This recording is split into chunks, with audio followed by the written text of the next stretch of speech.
Good morning from Siliguri. কালকে রাতে তোমার এটা দেখলে মেলায় ঘুরে আসার পর মার্কেটটা ঘুরে আসার পর আমাদের কারোর মধ্যে আর সেই এনার্জি ছিল না, আমরা এসে ঘুমিয়ে পড়েছি। এখন ঘড়িতে বাজে অলমোস্ট কটা বাজে, 6টা অলমোস্ট বাজে। আর এখন আমরা এখান থেকে রেডি হয়ে বেরোচ্ছি টুয়ার্ডস আওয়ার ডেস্টিনেশন। কোথায় যাচ্ছি সেটা যেতে যেতে বলবো। তো তার আগে রুমটা দেখিয়ে দিই। এরকম একটা ডিসেন্ট রুম আমরা কালকে নিয়েছিলাম, 950 টাকা নিয়েছে। খুব সুন্দর ডাবল বেডেড রুম, ঠিক আছে। আর এটা হচ্ছে একদম মিত্র নার্সিং হোমের একদম পাশে, হোটেল স্কাইলাইন বলে। আমি ডিটেলস সবই দিয়ে দেবো। আর মোটামুটি লাগেজ সবাই প্যাক করা, আমারও রেডি হয়ে গেছে লাগেজ। আমারও ট্যাঙ্ক ব্যাগ রেডি, আমার ওখানে হেলমেটও রেডি হয়ে গেছে, ক্যামেরা চার্জ দেওয়া কমপ্লিট, টেল ব্যাগও রেডি। টুকটাক যেগুলো পড়েছে সেগুলো ট্যাঙ্ক ব্যাগে ঢোকাবো, দেন এখান থেকে বেরোবো আমরা। তো চলো গাড়িটা তখন লোড করি।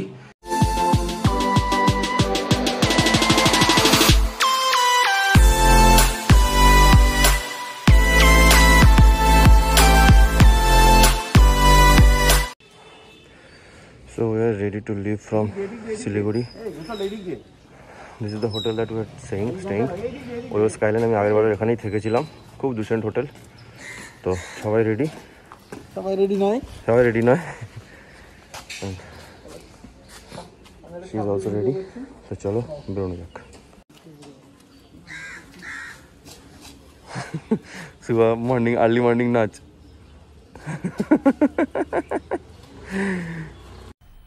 मजा आया।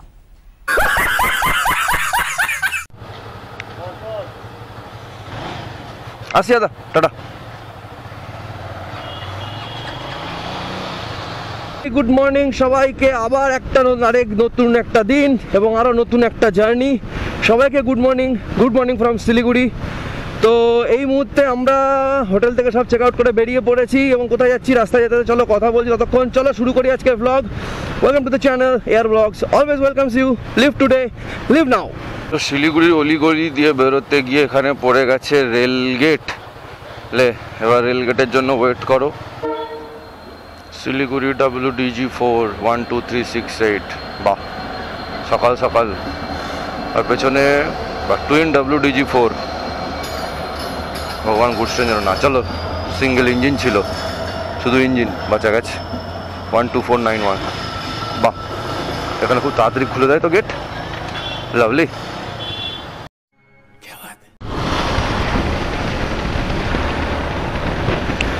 তো আমরা শিলিগুড়ি শহরকে বিদায় অলমোস্ট জানিয়ে ফেলেছি এবং বাইপাস দিয়ে আমরা হাই রোডের দিকে যাচ্ছি এবং আজকে আমাদের ডেস্টিনেশন অলমোস্ট হচ্ছে 580 কিলোমিটার মতো। তো যারা আপাতত এই ব্লগটা দেখছো আশা করি তোমরা বুঝে গেছো আমি কোন দিকটায় যেতে চলেছি। তো আমরা এই মুহূর্তে যাচ্ছি, মানে চলো বলেই দিচ্ছি কোথায় যাই। তো আমরা এই মুহূর্তে যাচ্ছি টুয়ার্ডস গুয়াহাটি এবং তারপরে কোথায় যাব সেটা না হয় পরে বলছি। বাট ফর এভরি যারা ভেবেছো যে আমরা সিকিম, নর্থ সিকিম বা গুরুদঙ্গল লেকের দিকে যাচ্ছি বা ইস্ট সিকিমের দিকে যাচ্ছি, তো সেটা একদমই নয়। আমরা ওই দিকে যাচ্ছি না, আমরা যাচ্ছি গুয়াহাটির দিকে। এবং কিছু লোক হয়তো ঠিক গেস করেও ফেলে, যারা আমার আগের ব্লগ সব কিছু দেখেছে বা লাস্ট ব্লগগুলো দেখে তারা হয়তো কিছুটা গেস করে ফেলেছে যে আমি হয়তো কোথায় যেতে পারি বা কোথায় যাচ্ছি। তো আপাতত এখন আমাদের টার্গেট হচ্ছে টাউনটা ক্রস করে হাই রোডে উঠে একটা জায়গায় চায়ের দোকান আছে, সেই চায়ের দোকানে দাঁড়াবো, একটু চা খাবো, কারণ সকাল উঠে আমাদের চা খাওয়া হয়নি। জাস্ট ব্রেকফাস্ট করে আমরা ফ্রেশ হয়ে বেরিয়ে পড়েছি, স্নান টান করে একদম ফ্রেশ। আর যাওয়ার পথে আমরা যে রুটটা নেব সেটা হচ্ছে এখান থেকে ধূপগুড়ি থেকে বাদিকে আমরা বিন্নাগুড়ি ঢুকে বিন্নাগুড়ি দিয়ে সোজা হাসিমারা ওই সাইড রাস্তাটা একদম ডুয়ার্সের রাস্তাটা ধরে আলিপুরদুয়ার হয়ে বঙ্গাইগাঁও হয়ে গুয়াহাটি ঢুকে যাব আমরা। তো আপাতত আজকে রাস্তা খুব ভালো থাকবে। কালকে যেমন ডালখোলার ওখানে রাস্তা এতটা খারাপ ছিল বলে খুব কষ্ট হয়েছে, তো আজকে সেই জিনিসটা থাকার কোনো চান্সেসই নেই। তো এই মুহূর্তে আমরা দাঁড়িয়েছি ছোটু হোটেল। আগের বারও এখানেই দাঁড়িয়েছিলাম জাস্ট চা বিস্কুট খাবো বলে।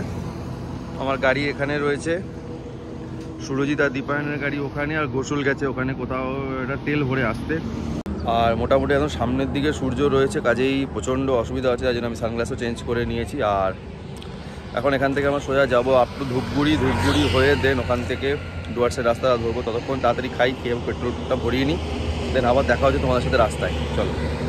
জন ওখানে দাঁড়িয়ে যেতে।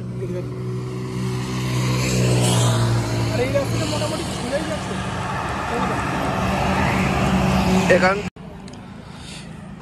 এই হচ্ছে পূর্ব দিকের সূর্য, আর এই আলোতে আমার হোয়াইট ফিনিক্স। ওহ, মায়াবী একটা দৃশ্য, মায়াবী। আর এইদিকে সোজা রাস্তা চলে যাচ্ছে, আমরা এখন চলে যাব এইদিকে, টোটাল পুরো কমপ্লিট। আর কখনো কখনো নিজের বাইকের প্রেমে নিজেই পড়ে যায়।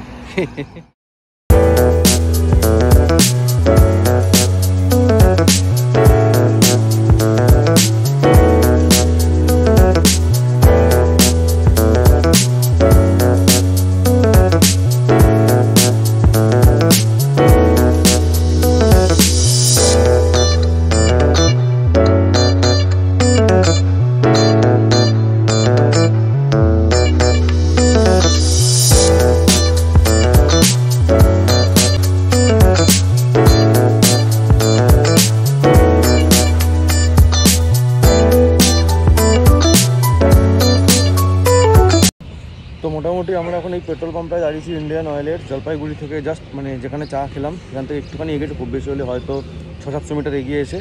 তো সবাই মোটামুটি এখন ট্যাঙ্ক ফুল করে নিচ্ছি, আমারও ট্যাঙ্ক ফুল হয়ে গেছে, গাড়ি একদম রেডি হয়ে গেছে। আর এখান থেকে এখন যাবো সোজা ধূপগুড়ি, যেটা বলছে এখনও ম্যাপে 60 কিলোমিটার, দেন ওখান থেকে আমরা লেফট সাইড নিয়ে নেবো। তো চলো, এবং সূর্য যেরকম আলো রয়েছে আমি দেখাতেও পারবো না, আমার ক্যামেরায় ইয়ে পুরো ফ্ল্যাশ হয়ে যাবে। তো যখন সেরকম কোনো সিচুয়েশন পাবো তোমাদেরকে নিশ্চয়ই শেয়ার করবো। চলো। তো এই মুহূর্তে আমরা এসে গেছি, তিস্তা নদী ক্রস করছি আমরা। এটা নর্থ বেঙ্গল বলতে পারো, নর্থ বেঙ্গলের ওয়ান অফ দ্য খুব ইম্পর্ট্যান্ট একটা নদী। তো বর্ষাকাল চলে যাওয়ার পরে আপাতত এখন তিস্তা খুবই শুকিয়ে গেছে। তো ওটা হচ্ছে রেল লাইন, যেটা সোজা এখান দিয়ে গুয়াহাটি, যেটা নর্থ বেঙ্গলের সঙ্গে গুয়াহাটিকে কানেক্ট করে, ওই রেল লাইনটা। অ্যাট দ্য সেম টাইম এখান থেকে আরেকটা লাইন ভাগ হয়, যেটা সামনে ওয়াইলেক জাংশন থেকে, সেই লাইনটা চলে যায় টুয়ার্ডস মাথাভাঙা হয়ে একদম বাংলাদেশ বর্ডারের পাশ দিয়ে গিয়ে একদম নিউ কুচবিহারে ওঠে। তো তিস্তা নদীর আগেরবার আমি গেছিলাম, বাট ওই সময় অত ভালোভাবে তোমাদের দেখাতে পারিনি। But this is Teesta. এখান থেকে ময়নাগুড়ি এখনো 10 কিলোমিটার, আর ধূপগুড়ি বলছে 29 kilometre. It's gonna take 39 hours. হ্যাঁ, 40 মিনিট কি বলছে? क्या क्या कहना कहना क्या चाह रहे हैं भाई आप? আর রাস্তা এতক্ষণ যে আসলাম পুরো মাখন চুমু রাস্তা। মোটামুটি আমরা 95-100-এ ক্রুজ করছিলাম এতক্ষণ। তো যেহেতু আজকে ডিস্টেন্সটা অনেকটাই বড় কভার করতে হবে, তো একটু এগিয়ে গিয়ে আমরা দাঁড়াবো কোথাও ব্রেকফাস্টের জন্য। ততক্ষণ তোমরা রাস্তাটাকে এনজয় করো। তো এই মুহূর্তে আমরা রয়েছি ধূপগুড়ি শহরের ভেতরে, এবং ধূপগুড়ি শহর থেকে দুটো রাস্তা আছে যাওয়ার। একটা এদিক দিয়ে চলে যাচ্ছে টুয়ার শালবাড়ি, নিউ কুচবিহার হয়ে আলিপুরদুয়ারের ভেতরে ওই সাইডটা, আর আমরা চলে যাচ্ছি এই দিকে সোজা। এটা আমরা সোজা একেবারে আই গেস বিন্নাগুড়ি হয়ে একদম ডুয়ার্সের ওই রাস্তাটায় উঠবো, যেটা একদম ডুয়ার্সের যে ফরেস্ট এরিয়া যেটা আছে হাসিমারা, ওই এরিয়াটা দিয়ে আমরা ক্রস করে আলিপুরদুয়ার ঢুকবো। সো এখান থেকে সেটা আলিপুরদুয়ার বলছে 91 kilometre by through this road. তো এখনও আমাদের ব্রেকফাস্ট কিছু হয়নি, তো কিছুটা এগিয়ে গিয়ে কোথাও দাঁড়িয়ে দেন ব্রেকফাস্ট করবো। তো মেন টার্গেটে যতটা ফার্স্ট আওয়ারে যতটা এগিয়ে চলে যাওয়া যায় আর কি। তো এই মুহূর্তে আমরা রয়েছি তেলিপাড়া মোড় ক্রস করে বিন্নাগুড়ির পাশ থেকে একটা হোটেলে দাঁড়িয়েছি। হোটেলের নাম হচ্ছে ইন্ডো ভুটান ধাবা। এখানে আমার সাথে রয়েছে সুরজিৎ। ও এখন কি বলতে চাইছে আমি বুঝতে পারছি। তোর কি দাবি এখন? তোকে ফটো তুলে দিতে হবে। দাবিটা হচ্ছে একটা ভালো ফটো তুলে দিতে হবে, আর ভালো জায়গায় গিয়ে ক্যাপচার করতে হবে। বিকজ আমরা শুধু গাড়ি চালিয়ে যাচ্ছি, রাইড ম্যাডাম রাইড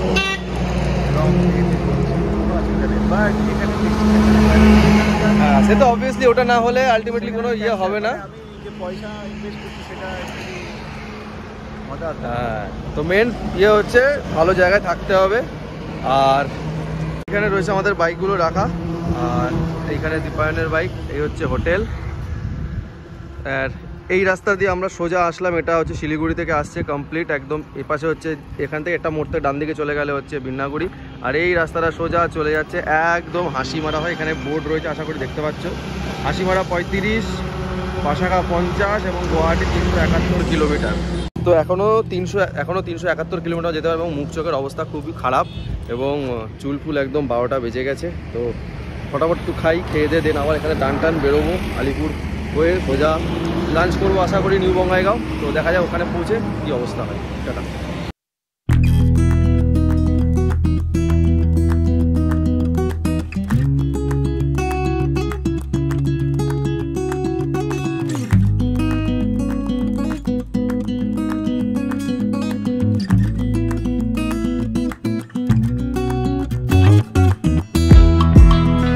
করেছি লাইক রুটি, নর্মাল তরকা, অমলেট, দ্যাটস ইট। আর সুরজিৎ শুধু আলু পরোটা খেয়েছে। তো খাবারের জিনিস আর দেখালাম না, একই খাবারের নাথিং ইজ কী বলবো, মানে নতুন করে কিছু সেটা নেই। আর চা অর্ডার করেছি, চা খাবো আর দেন এখানে একদম যতদূর টানা যায়। আপাতত ইচ্ছে আছে বঙ্গাইগাঁও থেকে লাঞ্চ করা, তখন একটু আগে বললামও আমি। তো তারপর দেখি কত অবধি যাওয়া যায়, যদি গুয়াহাটি অবধি পৌঁছে যাই দেন যদি চেষ্টা পসিবল হয় ফার্দার মুভ করবো। কোন দিকে মুভ করবো সেটা তোমাকে পরে গিয়ে বলবো। তো চলো তার চা ফা খাই, খেয়ে দেন বেরোই। নর্থ বেঙ্গল আর আমি চা বাগান দেখবো না, এটা তো আমরা হতেই পারে না। দুপাশে পুরো লাইন দিয়ে চা বাগান আর মাঝখানে সোজা গ্রিনারি একটা রাস্তা, অসাধারণ সিনিক বিউটি। তো সবাই এখন এখানে দাঁড়িয়েছে, আশা করি ছবি ফবি তোলা হবে। তো আমি একটুখানি এগিয়েই দাঁড়াই। আর নর্থ বেঙ্গল মানে সবুজ, কি সুন্দর একটা কন্ট্রাস্ট, মানে নিচে সবুজ, আকাশ পুরো একদম আকাশি রং, মাঝখানে সোজা পিচের রাস্তা, অসাধারণ অসাধারণ। অনেকটা ঢিলা হয়ে গেছে না?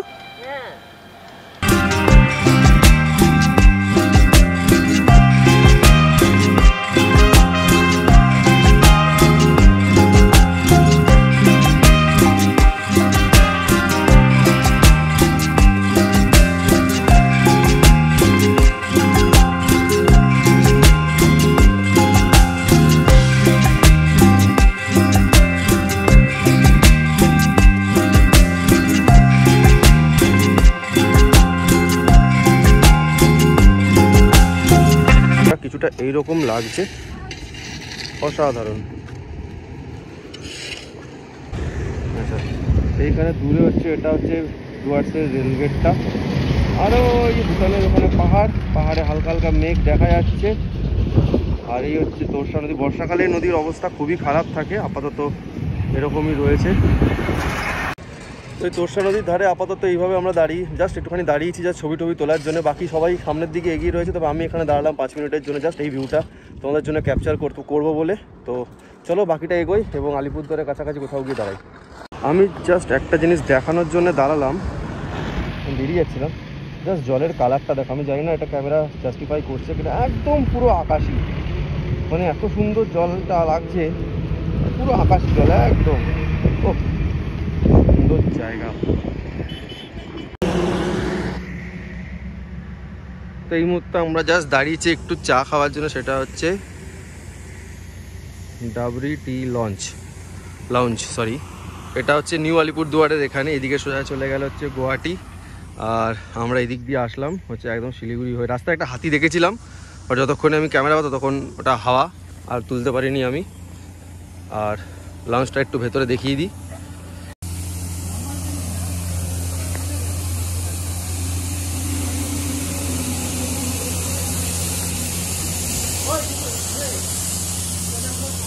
আর শুধু চা নাও, আর কিছু না।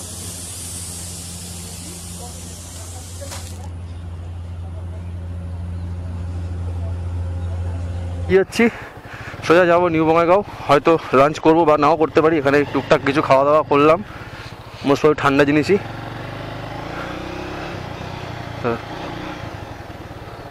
চলো নাকি, চলো টাটা টাটা, দেখা হবে। চলো এগো দাদা, চলো টাটা, দেখা হবে। তার ফেরার সময় কন্ট্যাক্ট করছি।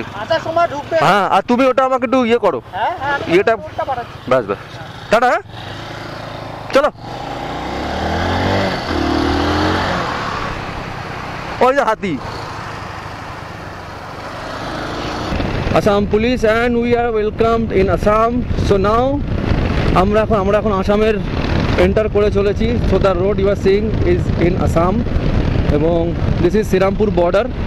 তো আমি ঘরগুলোর কথা বলছিলাম, আমি ঘরগুলো তখন দেখতে পাচ্ছিলাম না। তো এইগুলো হচ্ছে আইডেন্টিটি, এটা হচ্ছে বর্ডারের, ওকে, মানে শ্রীরামপুর বর্ডার গেটের। তো আমরা এখন আসাম পৌঁছে গেছি, ঢুকে গেছি। তো এখান থেকে আমরা নিউ বঙ্গাইগাঁও কত বলছে 79 কিলোমিটার। তো চলো তাহলে নিউ বঙ্গাইগাঁও ঢুকি, কিছু খাওয়া দাওয়া করি। আমরা জাস্ট কিছুটা আগে বঙ্গাইগাঁও অনেকখানি আগে রয়েছি, হঠাৎ আমাদের একটা জিনিস অদ্ভুত চোখে পড়লো। তোমরা দেখতে পাচ্ছ এখানে একটা নদী বা খাল টাইপের কিছু রয়েছে, কিছু 3টে জঙ্গলি হাতি, মেবি ফরেস্টের হাতি এখানে স্নান করছে। আমরা হট করে দেখতে দাঁড়িয়ে পড়লাম, হয়তো দেখতে পাচ্ছ তোমরা, এই যে এইখানে একটা, এইখানে দুটো, কি সিন ভাইরি, অসাধারণ অসাধারণ। নদীর ইয়ে করা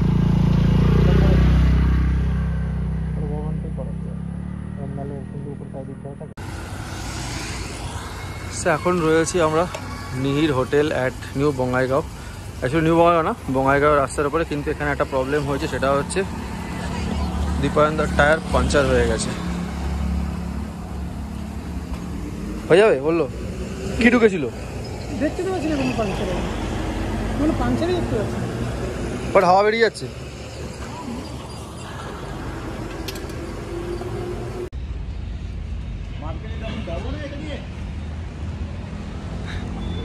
কোন গাড়িটা পছন্দ তোর?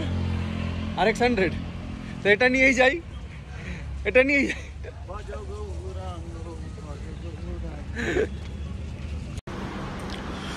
লাঞ্চে রয়েছে রুটি, সবজি, মানে চিকেন, ওর পরোটা, এর ভাত।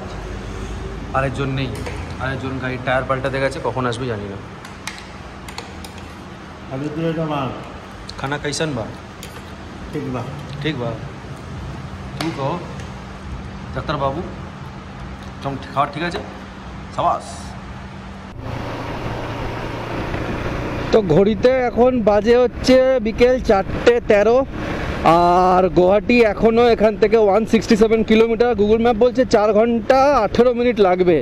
তো এই মুহূর্তে জাস্ট আমরা নিউ বঙ্গাইগাঁও থেকে লাঞ্চ করে বেরোলাম। দীপায়নের টায়ারটা পাঞ্চার হয়ে গেছিলো, তো ওখানে পাঞ্চার সারাতে কিছুটা টাইম ওয়েস্ট, মানে ওয়েস্ট বলবো না, কিছুটা টাইম গেছে। সো নিয়ার অ্যাবাউট 1 ঘন্টা আমাদের এখানে একটা লাঞ্চ ব্রেকও হয়ে গেল। তো মোটামুটি এখন সবারই পেট ভর্তি, আর অ্যাজ কোনো কাজ নেই। শুধু আমি গোসুল হয়তো তেল পেট্রোলে ভরাবে গাড়িতে, তো ভাবছি আমিও ভরিয়ে নেব, কারণ একটা দাগ ব্লিঙ্কিং করছে, তো আমি জানি না, তো এখনও নিয়ার অ্যাবাউট 2 লিটার মতো তেল রয়েছে, তারপরে গাড়ি রিজার্ভে পড়ে, বাট স্টিল ভাবছি একবার ভরিয়ে নেব।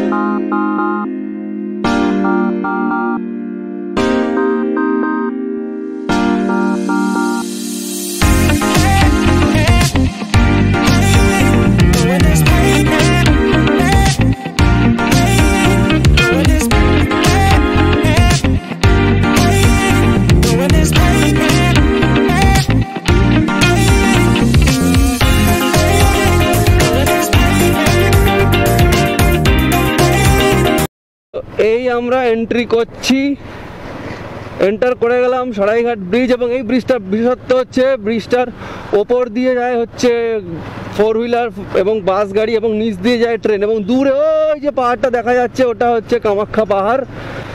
এই ব্রহ্মপুত্র নর্থ ইস্টের খুব একটা গুরুত্বপূর্ণ ইম্পর্টেন্ট নদী, যেটা এখানকার চাষবাস এবং বিভিন্ন ইকোনমিক্যাল ব্যাপারে খুব গুরুত্বপূর্ণ একটা রোল সবসময় পালন করে চলেছে। এবং বর্ষাকালে এই নদী খুবই ভয়ঙ্কর ব্যাপার হয়ে যায় এখানকার, এবং মানস সরোবর থেকে এর উৎপত্তি। তো এই জাস্ট রিভারটা ক্রস করলে, মানে ব্রিজটা ক্রস করলেই আমরা ওপাশে চলে যাব কামাখ্যা শহরের ভেতরে। তো এর আগে আমরা 5 মিনিটের জন্য একটু দাঁড়িয়েছিলাম, তো সেই বরপেটা রোড থেকে ছাড়ার পর আমরা এই জাস্ট এখানটায় দাঁড়িয়েছি, এবং মাঝখানে যা রাস্তা পেয়েছি ভাই সাহেব, মানে ভালো রাস্তা তো ছিল, বাট 2-3টে এমন ডাইভারশন ছিল, এবং সেখানে এত জ্যাম যে অবস্থা খারাপ হয়ে গেছে। মানে টিস্যু পেপার দিয়ে মুখ মুছি, সাদা টিস্যু পেপার সেকেন্ডের মধ্যে শুধু কালো হয়ে গেছে, এইরকম ধুলো। তো ভেবেছিলাম হয়তো রাত্রেবেলার দিকে এদিকে ফগ পাবো, তো ফর্চুনেটলি ফগ তো পাচ্ছি না, বাট কাল সকালের দিকে বোঝা যাবে যেখানে আমাদের ডেস্টিনেশন থাকবে সেইখানটায়। তো কোথায় যাব সেটা কালকে সকালেই তোমাদের বলবো যখন আমরা বেরোবো। আপাতত এখান থেকে হোটেল বলছে 21 কিলোমিটার এবং লাগবে 32 মিনিট। তো রাস্তা তো নীলই দেখাচ্ছে গুগল ম্যাপে, দেখা যাক কি হয়। তো এই মুহূর্তে আমরা রয়েছি ওমশ্রী কটেজ, যেটা হচ্ছে আমাদের আজকের হোটেল ফার্স্ট ডে, আর আমাদের 4টে বাইক এখানে রাখা, আর আমরা ঢুকেছি নিয়ার অ্যাবাউট ওই 8:30টার দিকে। তো এই ছিল আমাদের হোটেল, আর এই হোটেলে মোটামুটি আমরা ঢুকেছি 8:30টার দিকে, যেটা বললাম। আর এখান থেকে কালকে সকালে আমরা বেরোবো, আমাদের ডেস্টিনেশন কোথায় যাব সেটা কালকে সকালেই বলবো। আজকে এমনি অবস্থা খুব খারাপ, খুব টায়ার্ড, তো ফটাফট আজকে ঘুমিয়ে পড়ি। এখন ঘড়িতে বাজে পুরো 11:30, আর এখন আমরা জাস্ট লাঞ্চ ডিনার করে ফিরলাম। তো এসে আমরা মোটামুটি 2-8টা তো রেস্ট ফ্রেশ করে ফ্রেশ হয়ে দেন আমরা বেরিয়েছিলাম ফ্রেশ নিয়ে, খেয়ে এসে এবার চুপচাপ শোবো, কারণ শরীর একদম টায়ার্ড, অবস্থা কথা শুনে হয়তো বুঝতেই পারছো। তো চলো আজকের মতো এখানেই শেষ করি, কালকে সকালে যখন স্টার্ট করবো নতুন একটা এপিসোড থেকে স্টার্ট করবো। চলো টাটা।